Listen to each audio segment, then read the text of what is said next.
नमस्कार दोस्तों, आप सुन रहे हैं रेडियो न्यूज़। देश और दुनिया की ताज़ा तरीन खबरें तेज रफ्तार में बिना रुके। आज की बड़ी हलचल।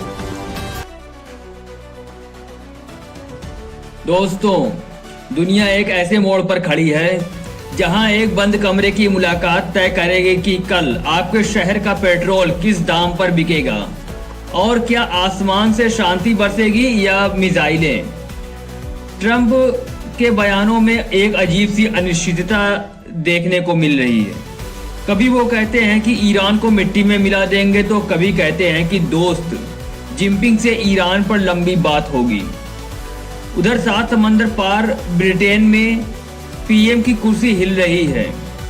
आज की इस विशेष कवरेज में हम डिकोड करेंगे ट्रंप की उस डील को जो वो चीन के साथ करने गए हैं, और जानेंगे कि क्या ईरान वाकई वैसा ही कमजोर है जैसा वाशिंगटन दावा कर रहा है। बने रहिए हमारे साथ अंत तक, क्योंकि आज मामला पूरी दुनिया का है। तो दोस्तों, चलिए शुरू करते हैं।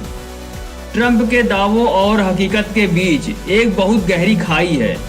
वो दावा करते हैं कि ईरान की सेना कबाड़ हो चुकी है, लेकिन क्या अमेरिकी खुफिया एजेंसियां भी यही मानती हैं? ट्रंप प्रशासन का नैरेटिव है कि ईरान पूरी तरह उनके कंट्रोल में है, लेकिन न्यूयॉर्क टाइम्स ने एक खुफिया रिपोर्ट के हवाले से जो खुलासा किया है, उसने पेंटागन की नींद उड़ा दी है। रिपोर्ट कहती है कि ईरान के 33 मिसाइल बेस में से 30 अब भी पूरी तरह ऑपरेशनल हैं। हॉर्मुज जलडमरू मध्य के पास ईरान की ताकत वैसी ही है जैसे कि जंग से पहले थी। ईरान की 70% बैलिस्टिक और क्रूज मिसाइलें आज भी हमले के लिए तैयार खड़ी हैं।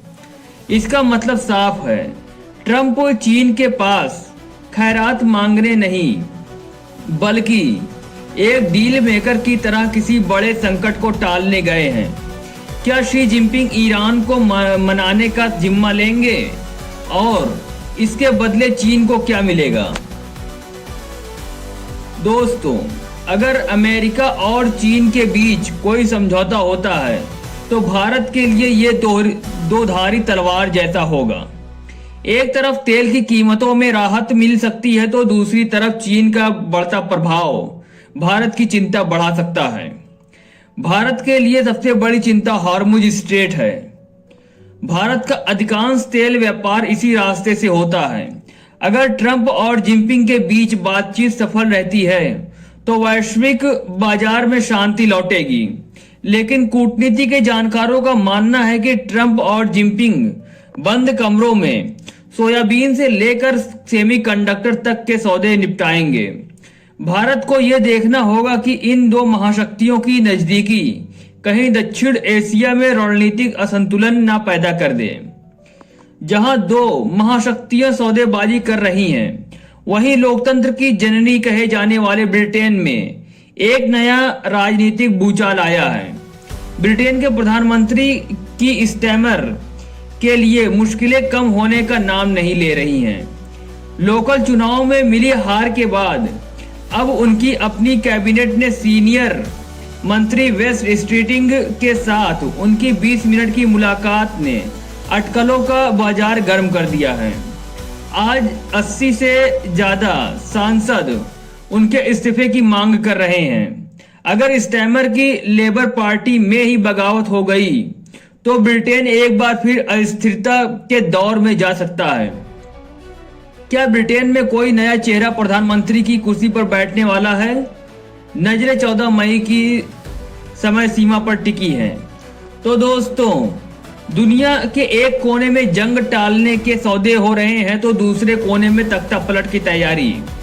ट्रंप की बीजिंग यात्रा और ब्रिटेन का ये राजनीतिक ड्रामा आने वाले कई महीनों तक हेडलाइंस में बना रहेगा। आपको क्या लगता है, क्या चीन और अमेरिका की दोस्ती दुनिया में शांति लाएगी, या ये सिर्फ एक व्यापारिक समझौता है? अपनी राय कमेंट बॉक्स में जरूर बताएं। इस वीडियो को बनाने के लिए हमने कई स्रोत से जानकारी जुटाई है। अगर आपको हमारा काम पसंद आया हो तो वीडियो को लाइक करें और शेयर करें। चैनल को सब्सक्राइब करना ना भूलें। मिलते हैं ऐसे ही किसी दूसरे अपडेट में, तब तक के लिए जय हिंद, धन्यवाद।